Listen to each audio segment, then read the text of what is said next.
Namun di belakang rumah ibu ada jandul lah 2 tahun menjandul ibu. Tu ibu ambo tu berkawan ni sama lapnya ibu. Tapi palo nak ibu. Palo dosa ke dapat ambo tu mas. Jalan ambo salah. Niat ambo batu mengawaninya. Kan batu niat ambo tapi jalan ambo salah. Tak bisa niat batu ke jalan nak batu lah ibu. Ibu niat ibu pergi ibadah ke Makkah tapi jalan ibu salah.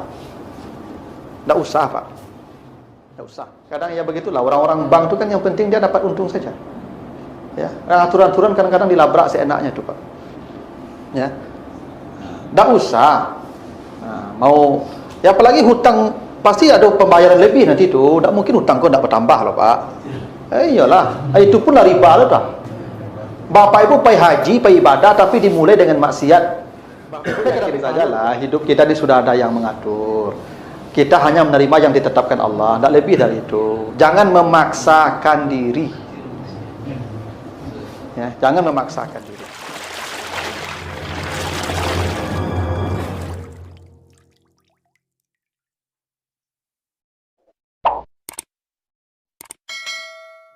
Ibu yang duduk di majlis ini, itu semua dosanya diampuni Allah.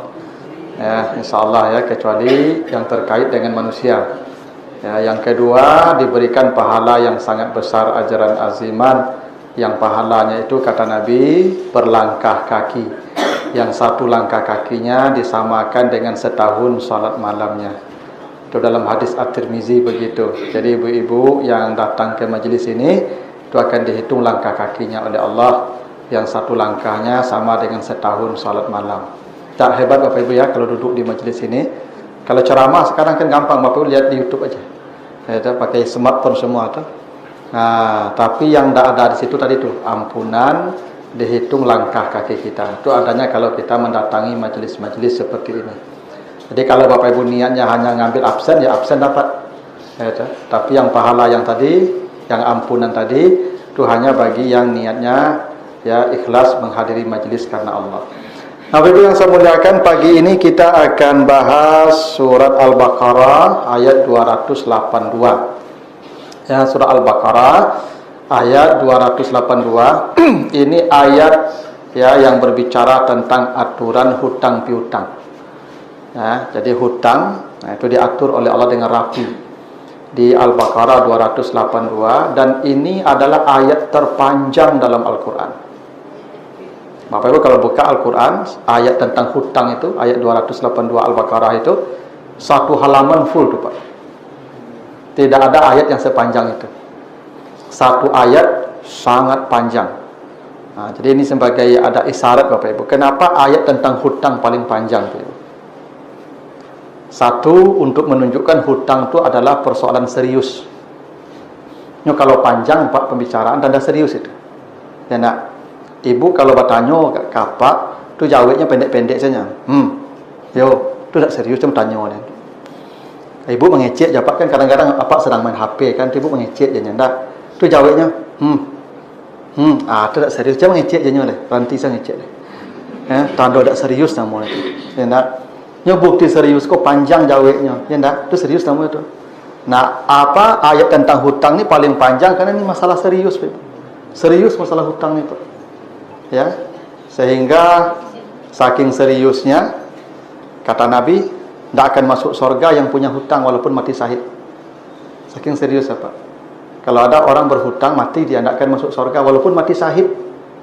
Kalau mati syahid kan masuk surga langsung tuh. Tapi tidak akan masuk surga kalau dia mati berhutang. Nah, itu kenapa harta warisan haram dibagi Pak Ibu ya. Haram warisan dibagi kalau hutangnya belum dilunasi itu. Ya, semua ahli waris berdosa kalau membagi harta tanpa melunasi hutang dari harta itu. Ya, begitu seriusnya masalah hutangnya Pak Ibu. Ya. Nah, karena itu paling panjang bicaranya dalam Al-Qur'an. Yang kedua, kenapa ayat tentang hutang paling panjang? Untuk memberi isyarat masalah paling panjang di akhirat nanti hutang. Tidak ada masalah yang paling panjang yang akan kita hadapi nanti kecuali persoalan hutang. Kita akan mencari orang itu semua Pak. Semua akan kita cari itu Pak. Dan mencari orang di akhirat itu tidak mudah Pak. Kalau di dunia alamatnya jelas, ya toh, bisa dilacak, ada HP-nya Pak. Di akhirat, di padang mahsyar, semua manusia berkumpul di sana tanpa terkecuali. Ya nak? Dan padangnya tak tanggung luasnya. Panasnya tak bisa dibayangkan. Semua orang telanjang, tak ada yang pakai baju. Tak ada HP apalagi WA group. Kan dicari orang cik-cik apa ibu. Panjang urusan hutang ni Pak. Ya toh? Itu makanya Nabi berlindung dari hutang. Ya. Apa doa yang diajarkan Nabi kepada sahabat? Allahumma inni a'udzubika min ghalabatid daini wa qahrir rijal. Ya Allah, lindungi saya dari hutang dan kejaran orang. Itu doa itu diajarkan Nabi. Ya, bukan tak boleh berhutang, boleh, tapi tak baik saja. Karena ini masalah paling panjang yang kita hadapi di akhirat. Makanya hutang piutang tu kalau dengan Allah sebenarnya gampang, istighfar selesai Pak. Dengan manusia tak bisa. Harus diselesaikan menjelang mati itu Pak. Nah, itu bahayanya hutang ni. Itu kenapa tentang hutang ayatnya paling panjang, karena masalah terpanjang di akhirat nanti adalah hutang dengan manusia. Bukan hanya hutang yang kita minjam uang orang lain, tak. Hutang segala hak-hak orang yang tidak kita kembalikan tu hutang tu Pak. Ada hak-hak orang tak kita kembalikan, kita berhutang tu. Atau hak orang yang kita ambil yang tak dengan jalan yang hak tu hutang juga tu Pak. Ya, itu akan dibayar nanti di akhirat ke semua orang. Ibu-ibu yang beralik mengambil jalan tu, pasang tenda di jalan tu berhutang tu. Nanti bayar tu. Iyalah Pak. Pak kan mengambil punya orang tu. Hendak. Jalan tu kan punya Pak. Jalan tu punya orang banyak. Tu makanya ibu ambil. Ya. Seminggu tenda ibu tagak tu lah macet, orang ambil orang lalu. Apa hutang tu? Mengambil hak orang namu tu. Kembalikan tu. Kalau tak bisa kembalikan dia minta halal lah kayaknya. Minta lapen kayaknya. Tak. Makanya Pak Ibu beralik tu, kok beralik pakai jalan minta izin ke satu orang tu. Minta izin tamu orang cik-cik. Ya, tak bantang saya apa-apa papan ketek lah. Maaf ya jalan anda terganggu, tak bisa gitu loh Pak. Tamunya cik-cik. Minta halal kayaknya. Masalah hutang ni paling berat Pak Ibu. Makanya paling panjang ayatnya ni. Tapi hutang tu bukan haram, bukan dilarang. Enggak, hutang tu tak dilarang. Boleh. Nabi pun pernah berhutang. Nanti saya jelaskan hadisnya. Nah, kalau mau berhutang juga, lihat ketentuan Al-Quran. Ada aturan mainnya berhutang tu Pak Ibu. Mari kita lihat ya. Kita nak bacakan ayatnya utuh karena panjang, kita penggal-penggal saja dan kita jelaskan. A'udzubillahi minasyaitonirrajim. Ya ayyuhallazina amanu idza tadayantum bidainin ila ajalin musamma faktubu. Ini satu poin di situ ya. Kata Allah, hai orang-orang yang beriman, apabila kamu berhutang dengan satu hutang, maka sampai batas waktu yang sudah ditentukan, maka tuliskan hutang itu. Nah, ini satu ketentuan Pak ya. Apabila kamu berhutang ya dengan satu hutang, maka tentukan waktu pembayarannya dan tulis. Itu ketentuan yang pertama. Menariknya Bapak Ibu, ayat tentang hutang ini dimulai dengan kata amanu. Ya ayyuhallazina amanu. Yang dipanggil itu ya ayyuhallazina amanu Pak. Karena panggilan Al-Quran itu ada macam-macam. Ada ya bani Adam. Ya kita juga, anak cucu Adam. Ya ayyuhan nas, wahai manusia. Ya sih kita juga, orang anak cucu Adam juga. Ya ayyuhallazina amanu, ya kita juga, sama. Tapi kenapa soal hutang itu yang dipanggil itu amanu? Ya ayyuhallazina amanu. Kenapa hutang itu dipanggil iman? Amanu. Memang hutang ini Bapak Ibu soal kejujuran. Karena soal hutang itu soal kejujuran Pak. Soal amanah. Banyak orang Bapak Ibu meminjamku gampang. Di mana lunak giginya, enggak. Waktu lah mengembalikan, nyosarengi panjang sawak leh. Kan banyak begitu tuh Pak. Misalnya Pak pinjam mampu piti ya, kopai tas sasak mana. Nah, ayolah, bila bayi jaga sebulan lah, gitu. Ternyata setelah 1 bulan, ya setelah 1 bulan hutang ditagih, aja barang gawak tuh, gitu. Ang mau tidak percaya kalian namanya, hendak sabar lalu. Itu tidak amanah namanya tuh Pak. Ya, jadi hutang itu soal amanah, kejujuran. Bapak Ibu kalau berhutang jujur. Maksud jujur itu apa? Kapan janji bayar. Kalau tidak terbayar, nanti ada ketentuan, minta tangguh waktu. Yang jelas kita sudah melapor Pak, mohon maaf ya, saya ingat janji kita. Ya saya melunasi hutang tanggal sekian. Kebetulan saya sudah usaha mencari, tidak bisa lunas, uang belum ada. Ya, bisa saya ditambah waktunya? Begitu Pak. Kadang-kadang ada orang berhutang antuk saja Pak. Itu antuk saja Pak. Cuma tak tahu saja Sobok jawab curang tak tahu saya Pak. Padahal udah janji. Banyak hutang ni membuat iman orang bermasalah Pak. Makanya orang kalau berhutang Pak, rata-rata pendutuh. Iya Pak, orang berhutang ke pendutuh. hilang kejujurannya Pak. Tak percaya Pak, cubalah. Asal banyak hutang Pak, kita akan berbohong tu.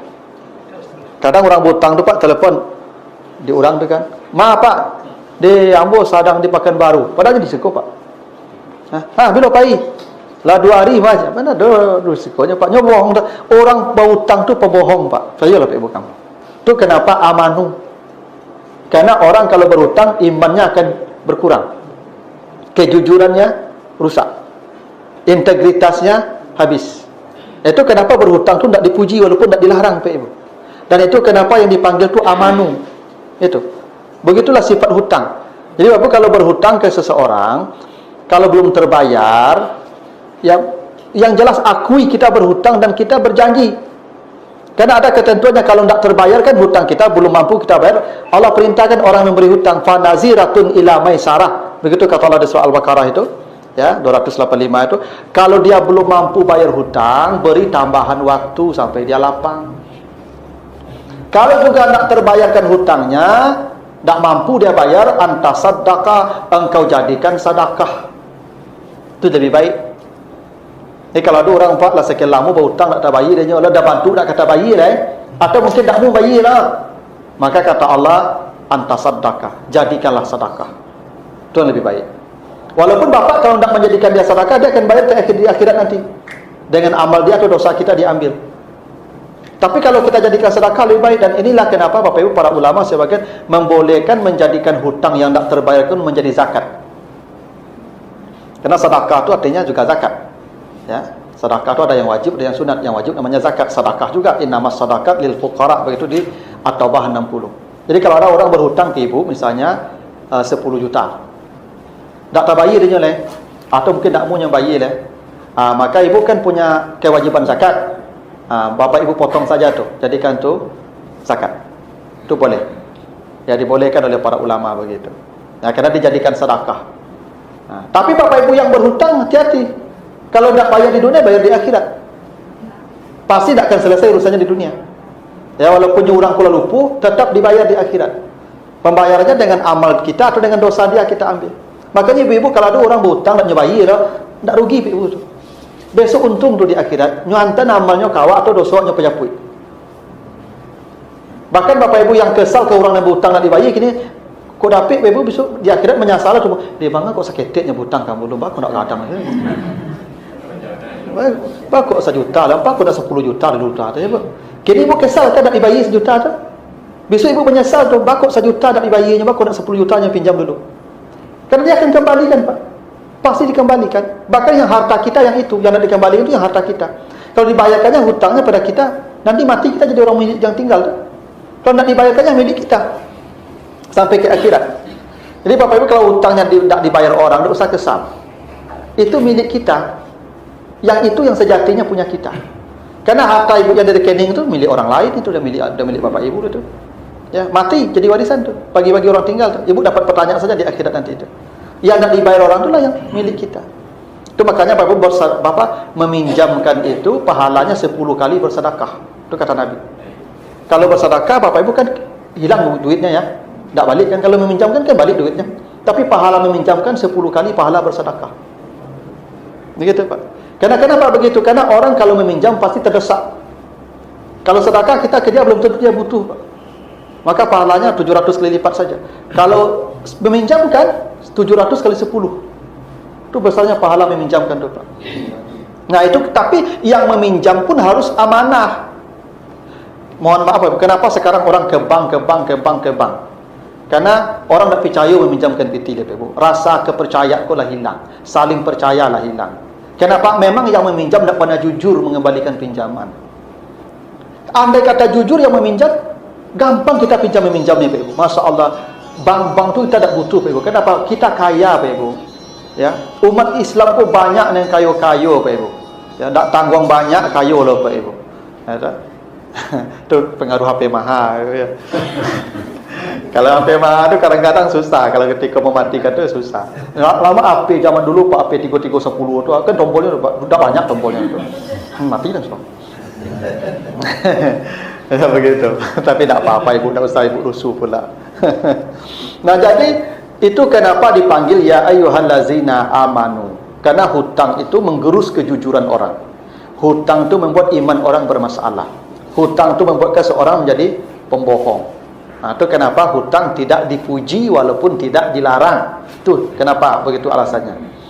Nah, lalu kata Allah, iza tadayantum. Iza itu maknanya pasti, Bapak Ibu. Jadi dalam bahasa Arab, syarat itu ada iza, ada in, jika, ada lau, kalau. Semuanya syarat. Semuanya apabila atau iza. Masuk aja, Bu, enggak apa-apa, Ibu. Masuk. Malu belum masuk. Nah, jadi iza itu apabila, in, jika, lau, kalau, semuanya andai, syarat. Syarat namanya. Tapi bedanya, Ibu, kalau in bisa terjadi, bisa tidak. Makanya di 180 Al-Baqarah, bila kamu mati jika meninggalkan harta, intaraka khairan. Kenapa pakai in di situ? Karena orang mati tidak semuanya meninggalkan harta. Boleh meninggalkan harta, bisa jadi tidak. Maka pakai in. Lau tidak mungkin terjadi.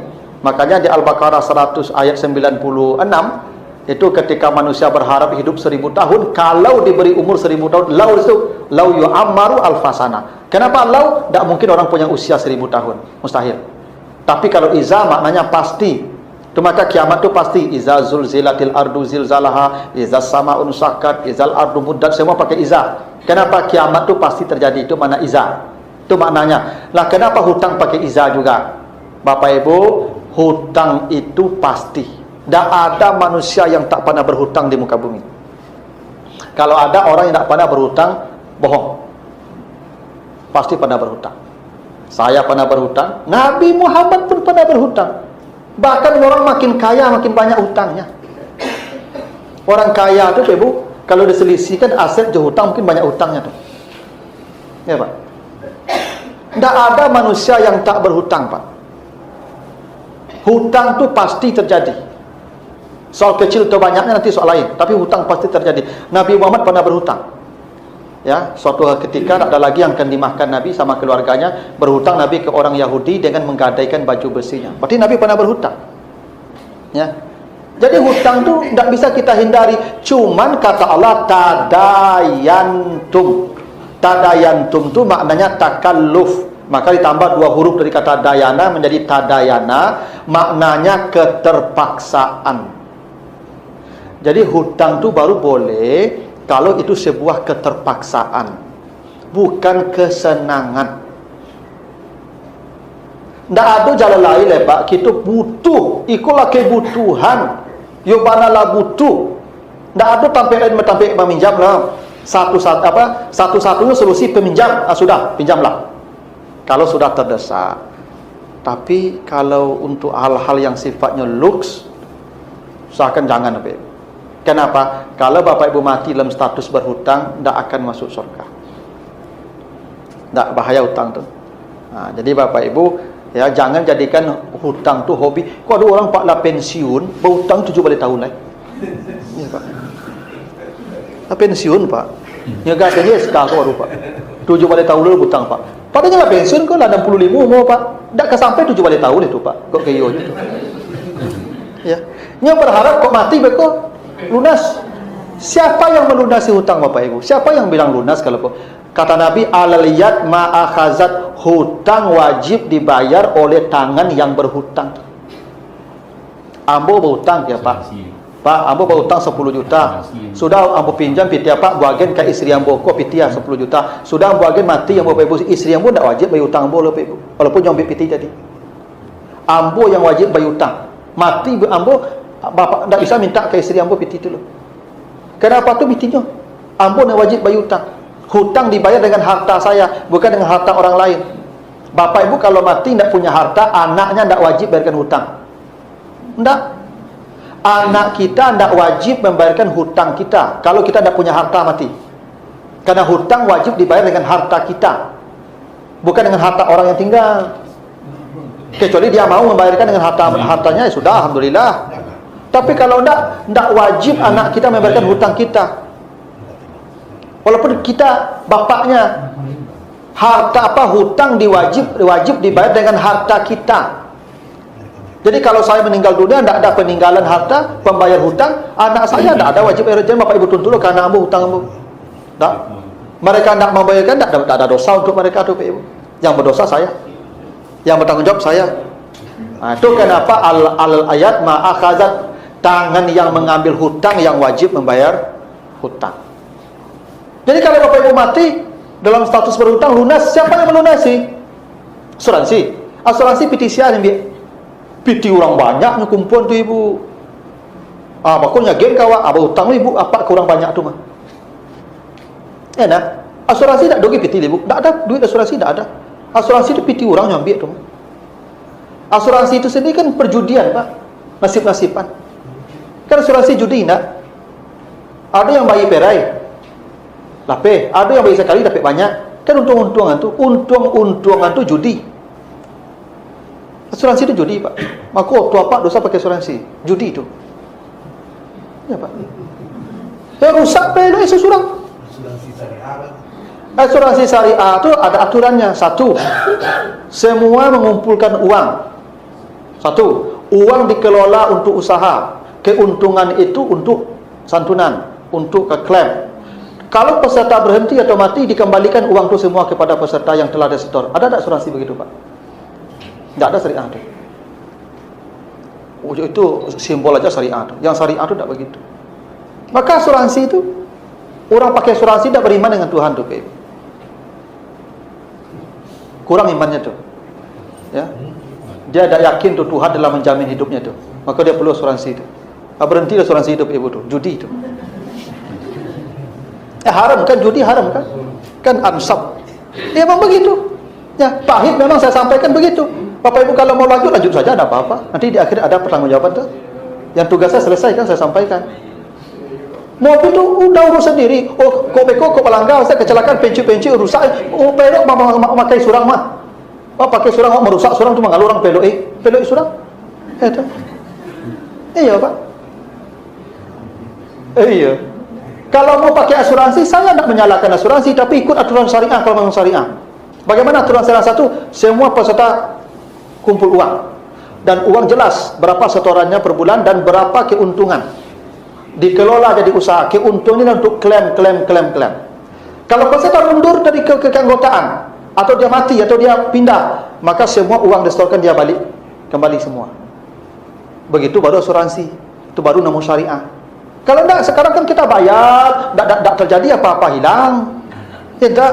Ada yang bayar sekali, terjadi sesuatu, dapat langsung gadang. Tidak judi nama itu. Judi itu, nasib-nasiban nama itu mah. Haram. Agak panjang waktu ni Ibu, apa-apa ni Pak. Kacau ya. Bukan kacau Pak Ibu, itu aturannya. Aturan supaya kita selamat sampai ke akhirat. Gitu. Nah, makanya hutang itu tidak ada lunas kalau Pak Ibu mati tetap bayar. Temui pihak bank tempat berhutang. Pak, bara suami Ibu berhutang dulu 100 juta. Bara ansuran yang terjadi, yang berlangsung. 60 juta, sampai 10 juta berbayar sisanya. Tak bisa lah Ibu, kami tak bisa lunas. Pokoknya berbayar kau terserahlah kau kapal dari mana PT kau jadi suami Ibu dah hutang lah berbayar sisanya. Itu Pak Ibu. Begitu aturannya supaya selamat. Kalau tak, sudahlah. Di akhirat nanti diselesaikan semua. Tuh. Bapak Ibu carilah semua orang peserta asuransi itu bayar kinyonya. Ini PT-nya bambiak mah. Nah, itu kenapa ya tadayantum, hutang itu keterpaksaan, bukan hobi, bukan kesenangan. Nyata, Bapak Ibu yang nak pensiun kau aja hutangnya dah pensiun lah. Ni masa sih hidup tu lah beribadah saja, mau hutang-hutang je lah. Ya, tu ane kena dicari lah, makan ke banyak makan lah mah. Ya, tu sampai lalu sekarang sampai lalu dah mato dah mau lalu lah gaya-gaya kalau tu. Ya, makan lah banyak pantang mangap hutang-hutang banyak Bapak Ibu lah. Ibadah. Ya tu, yang hutang-hutang je lah. Lelah pensiun lah. Ya tu ada pada secara itu dia surang. Nyulah kedipikian tu lari gadang-gadang je mah. Ya tu. Itu Bapak Ibu banyak orang-orang begitu Pak lah pensiun dan SK aku ni bercabut deh. Ya, sekolahnya tadi. Sajak mulai CPNS sampai lah mati dan SK aku kalau keluar Pak. Ya tu. Jadi itulah hobi berhutang nama tu Pak. Tak keterpaksaan itu. Nah, lalu katakanlah bidainin, dain itu berubah dari tadayana menjadi dain, dari 5 huruf menjadi 3 huruf. Dain, tadayana 5 huruf menjadi dain 3 huruf. Apa maknanya? Kalau terpaksa Bapak Ibu berhutang, ambil jumlah minimal, kurangi. Jangan Bapak Ibu ambil hutang maksimal, ambil hutang minimal. Itu aturan berhutang. Kalau Bapak Ibu ada tawaran 10 juta, 5 juta, 3 juta, ambil yang 3 juta. Jangan yang 10 juta walaupun ada tawaran besar. Hutang itu ambil yang seminimal mungkin. Yang penting kebutuhan kita sudah selepas. Itu cara berhutang. Allah, itu kenapa Allah tidak mengatakan iza tadayantum tadayunan, tapi iza tadayantum bidainin, diubah dari 5 ke 3 hurufnya. Tuh filosofinya begitulah. Hutang tu ambil yang minimal, Pak. Awak kan tak ambil yang paling gadang dah. Ambil yang paling kecil, tu cara berhutang. Nah, makanya itu pakai B itu Pak, Masya Allah. Allah tak menggunakan maf'ul mutlak, tapi maf'ulnya pakai B, karena B itu maknanya ilsak, menempel. Bismillah tu kita menyatu dengan nama Allah. Wabil walidain ihsanan pakai bi, kita dengan orang tua tak boleh berjauhan. Bil walidain. Bidain, kita dengan hutang tu tidak akan terlepas sampai ke akhirat. Kita akan menyatu terus dengan hutang kita. Tidak akan terlepas. Mati kita selesai, tidak ada apa, asal berhutang, tergantung hutang dengan kita. Makanya kata Nabi, orang kalau mati tidak akan diangkat ruhnya ke alam barzah, akan tergantung antara langit dan bumi. Ya, bidainihi, disebabkan hutangnya, hatta yuqda anhu, sampai hutangnya dilunasi. Karena hutang itu menempel jawab tadi itu Pak, sampai ke akhirat kelak. Itu makanya pakai bi Pak. Ya tak? Tak sederhana tu Pak tanggung jawab hutang itu. Lalu ila ajalin musamma, ila tu pebu waktu pendek. Beda dengan li. Kalau li ajalin pakai lam, waktu panjang. Kalau ila waktu pendek. Maksudnya hutangnya paling kecil nominalnya, jangka waktu pelunasan pun paling pendek. Itu ilah. Allah bisa saja gunakan li. Ada itu wasakhara syamsa wal qamara li ajalin musamma. Matahari dan bulan beredar sampai batas waktu yang ditentukan. Li di situ karena matahari dan bulan beredar panjang lagi sampai kiamat, lama lagi itu. Tapi kalau hutang ilah, maksudnya ambil jangka pelunasan terpendek. Ada 10 tahun, ada 5 tahun, ada 2 tahun, 2 tahun ambil. Kok mati Bapak Ibu beko sampai utang tidak lunas Pak? Umar bin Khattab Bapak Ibu pernah satu kali meminjam ke Baitul Mal, ke bendahara. Anaknya merengek minta beli baju. Lalu kata Umar jadi khalifah, dia jadi presiden tuh. Katanya ke bendahara, Pak tolong pinjam ambo piti lah, ambo perlu wana piti. Apa kata bendahara? Jua dibayi ambo cash bond, beko gaji bulan besok potong. Apa kata bendahara? Ya Amiral Mukminin, siapa yang menjamin engkau bisa hidup sampai akhir bulan? Tamanong Umar Ibu. Ya sudah, kalau begitu saya tidak usah minjam. Nanti awal bulan saja saya gaji saya. Meminjam sampai awal bulan saja dia takut ikut 7 balik tahun. Balik ke duit tidak. Umar sampai akhir bulan saja jadi berani dia. Ya. Ya, jadi itu kenapa ila ajalin musamma, ambil waktu pelunasan paling pendek. Itu cara berhutang, Pak. Kok mati yo kalau panjang umur, tidak ada yang bisa menjamin sampai sore Bapak Ibu hidup. Siapa yang bisa menjamin? Tidak sedikit orang yang mati menjelang sore sudah mati dia. Saya punya jamaah di Masjid Al-Falah di Tabiang tu Ibu. Ya, Pak tu salih, mau tahu salih apa tu yang menjual peralatan salat. Kalau ada orang jual beli siapapun selalu ijab kabul dengan tu, dengan pembelinya tu. Pak, saya jual barangnya ya saya beli. Selalu begitu tu Pak. Hebatnya Bapak tu. Jarang-jarang orang ijab kabul kini Pak Ibu. Ijab kabul tu syarat rukun jual beli itu. Ya, ijab kabul. Tak apa yang bukan orang ijab kabul di Padang ni. Padahal ijab kabul tu mesti tu Pak Ibu. Syarat sah barang diambil tu ijab kabul dulu. Sabu ambo punya anak gadi, tak bisa anak gadi pun dibuat orang Pak Ibu. Ambo ijab kabul tu. Saya nikahkan engkau, saya terima menikahkan anak bapak. Buat boleh. Halal. Barang je tu Pak Ibu. Ijab kabul. Bapak tu ijab kabul dia tu. Selalu saya temukan begitu. Nah, beliau meninggalnya sudah subuh hari Jumat. Habis salat Jumat, habis salat subuh tu dia pulang pakai pakaian salat aja. Apa kecek anaknya nak apa lalu sebentar tadi. Serahat apa beko 6:30 jagoan kok tak kalau. Jadi Pak cak nak 6:30 jagoan lalu meninggal, tak ada apa-apa. Siapa yang yakin Bapak Ibu kebangun beko sore kalau ke jago balik? Nah, makanya hutang tu paling cepat ambil waktunya. Kok mati beko. Nah, gitu kita. Itu kakak ibu-ibu gak panjang manuangnya nampak dah Bapak. Masalah. Kata. Saya tak menakuti ibu. Berhutang boleh. Saya tak melarang berhutang ya. Hutang boleh, tapi aturannya begitu petunjuknya. Gitu. Dan kata Allah, ajalin musamma, setiap hutang mesti ada batas waktu. Tak boleh hendak. Kalau ibu menghutangkan ke orang, tentukan bila dibayar. Bukan tak percaya, perintah Al-Quran begitu. Tentukan batas waktu pembayar. Bila kau dibayar, tak boleh. Bila kau dibayar tu, mereka bercakap di ujung mereka. Awak perlu tiba-tiba kan, tu dia minta kena hutang dulu bah. Tapi bila kau dibayar, saya kecik angku, dia minta lah, kan jadi masalah. Wajib sebulan, 2 bulan, setahun ada batas waktu, walaupun dengan dosa anak. Wajib tu perintah Al-Quran tu Pak Ibu. Menentukan batas waktu pembayaran tu perlu.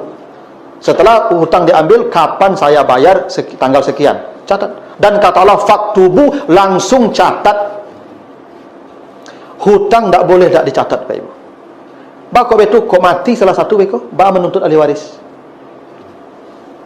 Walaupun jodoh sana, ini perintah Al-Quran, kalau berhutang catat hutang itu. Ini jadi bukti fisiknya nanti. Kalau ada yang meninggal, makanya kan kalau ada Bapak Ibu, kalau ada almarhum berhutang yang tak bisa dimaafkan, silakan datang ke kami ahli waris dengan bukti-bukti yang bisa dipertanggungjawabkan. Kan pakai bukti. Tak bisa Pak, ayah Pak berhutang kamu sekian, mana buktinya? Akan jadi masalah tu. Maka tuliskan hutang itu. Walaupun kawan, ibu mau tidak percaya, kamu bukan tak percaya. Kok mati salah satu dari awak peko. Itu alasannya. Kadang awak kan elok-elok berkawan dulu anak tu, bapak saya. Tak boleh tu ibu. Perintah Al-Quran, tuliskan hutang itu. Tak boleh tulis.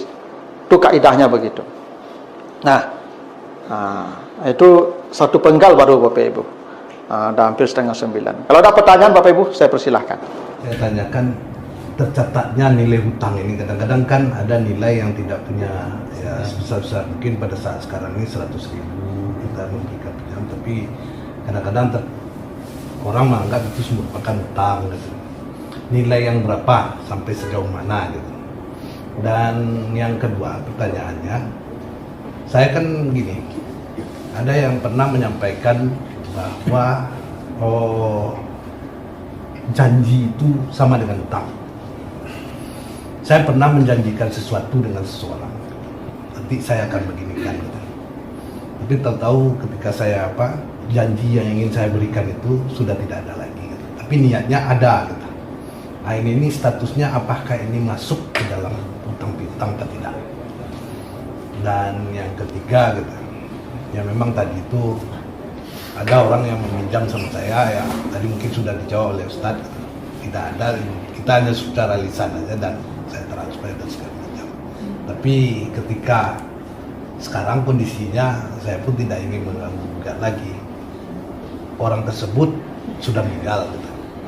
Apakah kalau saya niatkan untuk zakat atau sedekah itu tergantung apanya yang terbaiknya bagaimana gitu. Apakah zakat, kalau zakat kan itu utang kita juga yang harus kita bayarkan gitu, dan atau sedekah yang kita itu Pak Ustaz. Dulu Pak Ibu ya, biar tak lupa. Karena beliau 3 pertanyaan. Yang pertama, berapa nominal yang mesti dicatat? Tidak ada. Allah sebutkan bidainin. Berapapun nominalnya, sekecil apapun catat. Hutang harus tercatat. Tidak boleh tidak. Ya. Nanti kalau mangkir dia, ini bukti. Misalnya, jak nyakui loh Pak. Bagaimana ada mengakui ini? Makanya di samping dicatat, ada 2 saksi. Nanti bacalah ayat lanjutnya itu. Ada 2 saksi juga Pak. Begitu detailnya soal ya administrasi pinjam meminjamnya Pak. Bukan hanya dicatat tanda tangan yang berhutang dan yang memberi hutang, ada 2 saksi. Itu laki-laki lagi. Saksi tak perempuan, Pak laki-laki. Pak laki-laki kau mau jadi saksi, kadang kuat. Nya tak bisa diintervensi loh Pak. Kalau produksi kau bisa takut-takuinya. Tidak. Cuma kau saksi kau laki-laki, tidak perempuan Pak. Kok kalau perempuan beko digertaknya kan nyala kuncun saya Pak. Ya tak ada layo lagi kecilnya ada utang tak. Ya tu. Makanya saksi itu laki-laki, tak bisa diintervensi tu Pak. Al-Quran begitu. Saksinya laki-laki. Kalau tidak ada saksi laki-laki 2 orang, boleh 1 laki-laki tapi tambah 2 perempuan. Jadi nilai kami kau sama je 2 ibu-ibu ke. Cik apa-apa sama je 2 ibu-ibu nilainya tu, Mak. Begitu aturannya. Kenapa? Dan tak boleh semua saksi perempuan. Diganti sampai orang Ustaz tak bisa. Harus ada satu laki-laki. Yang satu laki-laki ganti 2 perempuan. Itu aturannya, Pak. Begitu detailnya, Pak, masalah hutangnya. Nah, cuman kalau bapak ibu tak mencatat pun tak apa-apa. Ini bukan kewajiban. Ini aturan saja. Untuk antisipasi kemungkinan-kemungkinan buruk yang akan terjadi dalam berhutang itu. Kan boleh jadi, Pak, walaupun kawan akrab berubah pikirannya, Pak. Dan nyakui hutangnya lah, mengapa? Dia ada punya bukti, saksi tak ada. Kan jadi masalah. Makanya agama membuat aturan untuk preventif, pencegahan. Bukan saling tak percaya, pencegahan. Makanya kan hutang iman tadi dipanggil. Kamu kalau berhutang mulai dengan rasa amanah. Yang berhutang, yang memberi hutang sama-sama jujur. Itu awalnya itu. Tapi kalau terjadi ketidakjujuran, pengkhianatan, tulisan menjadi bukti, saksi menjadi penegas. Itu kenapa perlu begitu dalam berhutang tu, Pak. Jadi semua hutang ditulis. Kalau Bapak tidak mau menulis, Bapak tidak berdosa. Cuman kemungkinan akan terjadi hal-hal yang di luar keinginan kita, Bapak tanggung risiko sendiri. Itu rahasianya tu, Pak. Jadi kalau Bapak tidak menulis, ya tidak berdosa juga. Cuman perintah agama tuliskan. Nah, yang kedua, kalau kita janji. Oh iya, hutang tu bukan hanya mengambil sesuatu dari orang. Menjanjikan sesuatu pada orang tu juga hutang. Hutang namanya, Pak. Bapak bayar juga di akhirat nanti itu. Ya, makanya, Pak, besok mau traktir ya. Lah 2 tahun tentunya le, Pak. Ya, tapi dia tidak berhak menagih, Pak. Ya, Bapak tetap berhutang. Mau hutang lu, kau mau janji lu, kalau alun jelek tak perlu dia nagih. Ibu tak masalah. Kalaupun tak dibayar, bapak yang menjanjikan yang bermasalah. Makanya janji itu tak bisa sembarangan tu, Pak. Janji itu nanti dipertanggungjawabkan di akhirat. Semua orang yang kita janjikan tu kalau tak kita penuhi, kita bayar dengan amal kita nanti itu. Ya tu?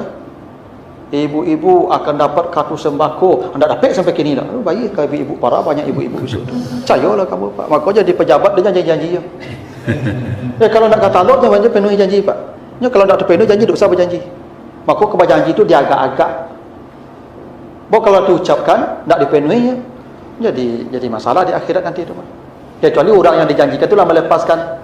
Yalah, Pak, dah bahagilah kami ikhlaskan, tak usahlah ditunaikan alaman ni, Pak. Tapi kalau tak, Pak, berhutang tapi kini untuk sampai mati itu, sampai ke akhirat nanti itu. Maka jadi pejabat kampanye jangan banyak janji. Masalah di akhirat nanti itu. 270 juta orang kemana kawak bayi janji kini tu, Mak. Ya tu. Tak mudah berjanji tu, Pak. Maka jangan janji-janji je. Makanya saya mencintaimu, saya akan sehidup semati. Jangan situ janji, Pak. Matinya mati dah, Pak. Sehidup semati. Nyolah mati tinggal daripada awak berganti orang rumah baru. Hidup semati nama tu. Dulu janji hidup semati. Ya dah, Pak. Kalau tu janji itu hutang aja tu, Pak. Hidup semati tak usah janji tu yang kau patut, yang kau mampu, yang kau mungkin. Tu janji tu, Pak. Jangan janji tak kau mungkin tu. Makanya dalam ilmu hadis, orang yang menjanjikan ke hewan pun bohong dia, tak dia penuhinya, orang tu ditolak hadisnya langsung tu, walaupun dia ahli ibadah. Tibu ayam tu nyopai dah, tak nyagi makan apa. Prank nama tu. Orang yang begitu ditolak hadis itu, Pak. Tak terima hadis itu, Pak. Dia ingkar janji. Karena ayam mendengar kur tu dah bayang tak ayam tu makan. Ayam lari kumpul kayaknya nyopai dah. Itu yang begitu ditolak hadis tu, Pak. Itu namanya ingkar janji tu. Tak minum janji itu. Makanya orang begitu kalau bicara pasti bohong dia tu. Begitu dalam ilmu hadis, Pak. Makanya hadis tu, Pak, tak serampangan, Pak, mengatakan tu hadis tu, Pak, sampai ada validasi yang begitu ketat hadis tu, Pak. Sampai kita memutuskan ni hadis ditulis benar dari Nabi ni. Dilihat siapa yang menerima hadis tu, Pak. Per generasi tu dihitung berapa perangainya. Berbohong ke hewan saya tak boleh, Pak. Apalagi berbohong ke orang rumah. Kau dapat PT 10 juta, 5 juta bagiannya 5 juta berkarek. Bertanya ibu, segikonya, Pak. Ya, segikonya tu. Apa salahnya, Pak, jujur belai 10 tadi ibu, tapi 5 tu ibu ya, dan 5 tu ambo. Kan tak ada bahasa salah tu, Pak. Kau sekonya, Pak, ya sekonya. Jangan 5 ni. Gitu Pak. Tak boleh tu. Janji tu ya hutang lah. Nanti bayar lah tu. Makanya Pak ibu janji yang tak terpenuhi, janji tolong minta halal sikitnya oleh. Kamu sarankan tu Pak, pejabat-pejabat negara ini yang terlalu berjanji ketika kampanye, ada yang tak terpenuhi, kau masuk jabatan habis kau tolong bicara ke publik, Bapak Ibu, tolong janji-janji saya yang tak saya penuhi, yang tak mampu saya penuhi, tolong beri maaf dan halal ya. Jangan saya nanti tuntut di akhirat. Ya padih Pak mengicik itu, tapi itu harus dilakukan. Ya, kalau tak cubalah di akhirat besok, carilah 270 juta kena cari orang di akhirat, so, bayi cik seorang tu mah. Nah, apa nak menakut-nakut nampaknya di pejabat lah kan macam itu. Nah, yang ketiga tadi soal ya sebenarnya yang paling baik sedekah saja Pak. Tapi kalau Bapak mau jadikan zakat juga tidak apa-apa, boleh. Karena bahasa Al-Quran itu antasaddaku, engkau jadikan sedekah. Sedekah itu ada yang wajib, ada yang sunat. Nah, dari kata sedekah itu dipahami boleh berzakat. Dengan hutang tadi, potong saja berapa. Misalnya Bapak zakatnya 10 juta, dia sudah berhutang 5 juta, sudah 5 juta tambah zakatnya lagi. Itu boleh. Cuman menurut saya, karena ini ibadah yang berbeda, ya sudah zakat-zakat, ya sedekah-sedekah sajalah. Ya nanti, kalaupun Bapak Ibu sedekahkan, tidak akan rugi. Tidak akan rugi. Itu yang punya kita tuh. Nah, cuman orang cuitu tuh Pak Sabuiknya kinyo, Pak, tidak usah dibayar hutang apa ya, lambo jadikan sedekah. Gitu saja Pak. Jadi tambah loh. Ustaz, nyolah juga. Pak nyampaikan ke istrinya pun dah loy tegau. Ya pokoknya Pak lah Pak lepaskan. Iya. Ya kalau nya hidup tetap atamuinya. Pak, utang dulu ndak tabayar dapat enggak usah lah. Lambo jadikan sedekah saya. Nah, segitu saja Pak. Jangan dapat tambah loh. Habis itu kau nak kata bayar hutangnya hutang ya lendak. Ah, itulah salah. Itulah ibu lah dia.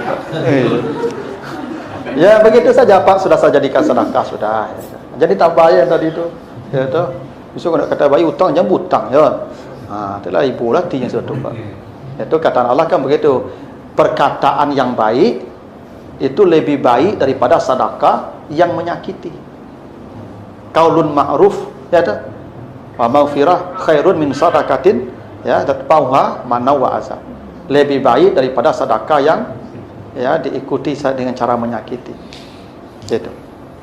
Nah, itu ketentuannya begitu. Silakan, masih ada Bapak, silakan Pak. Saya langsung aja Pak Moderator ya. Ada yang tertarik ya Pak, ada biro perjalanan haji yang membayarkan hutang itu Pak. Saya kan pulang umroh baru dibayar. Itu kan masuk hutang itu gimana komentar Pak? Ya hutang tuh Pak. Bapak Ibu syarat wajib haji mampu. Makanya kata Allah manis tata'a ilaihi sabila. Siapa yang mampu. Yang berhutang tak mampu namanya itu. Apa pai haji berhutang, yuk boleh balik apa? Kau mati Pak di situ? Apa tak akan masuk surga dengan haji apa karena berhutang? Jangankan apa yang haji yang mati syahid pun tak masuk surga kalau berhutang. Tak usah berhutang. Tabung, cicil, kumpulkan uang sampai alhamdulillah mampu kita namanya itu. Berhutang tu masalahnya iyo kau boleh balik sehat tak bayar hutang kau indah, itu yang dipikirkan. Kau mati dalam ibadah haji itu kau ndak haji tu masuk apa ke surga lo narak. Kenapa ibu dah berhutang tak akan masuk surga yang mati berhutang kan sudah selesai urusannya tadi itu. Ya, ndak usah Pak berhutang begitu. Kadang ya begitulah orang-orang bank tu kan yang penting dia dapat untung saja. Ya, aturan-aturan kadang-kadang dilabrak seenaknya tu Pak. Ya. Tak usah mau ya, apalagi hutang pasti ada pembayaran lebih nanti tu. Tak mungkin hutang kau tak bertambah loh Pak. Iyalah, itu pun lah riba lah dah. Bapak Ibu pergi haji, pergi ibadah tapi dimulai dengan maksiat, mereka dapat pahala kau tahu. Apa kau bangun masjid tapi menciluk piti orang, dapat pahala dengan masjid dah? Tak Pak. Apa kalau ingin beribadah, berbuat baik, jalannya harus baik. Tak bisa niat baik saja Pak, jalannya baik juga. Ya.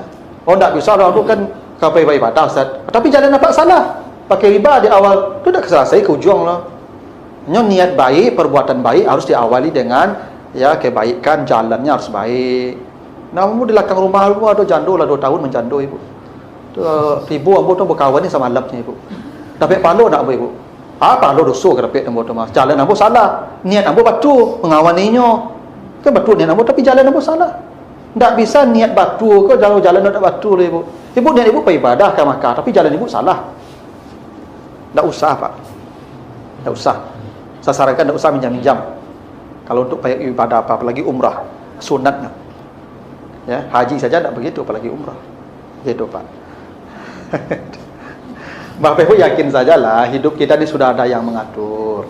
Kita hanya menerima yang ditetapkan Allah, tidak lebih dari itu. Jangan memaksakan diri. Ya, jangan memaksakan diri. Gitu Pak Ibu. Nah, masih ada Pak Ibu? Cukup ya? Baik Ibu, kita tutup dan doa kafarat. Subhanakallahumma wa bihamdika, asyhadu an la ilaha illa anta, astaghfiruka wa atubu ilaika. Wassalamualaikum.